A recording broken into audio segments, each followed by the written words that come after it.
Here I have VIVO V20 SE, and today I'm going to show you how to reset all system settings on this device. So to do this, firstly you have to open settings, then go to the system section, reset options, and here you have to select pre-last option, reset all settings, then tap reset all settings, and then tap reset all settings one more time, and after that all of the system settings on your device will be restored to the defaults.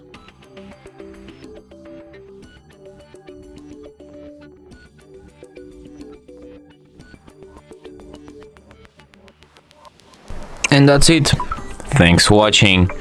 If you find this tutorial useful, don't forget to hit that like button and subscribe to our channel.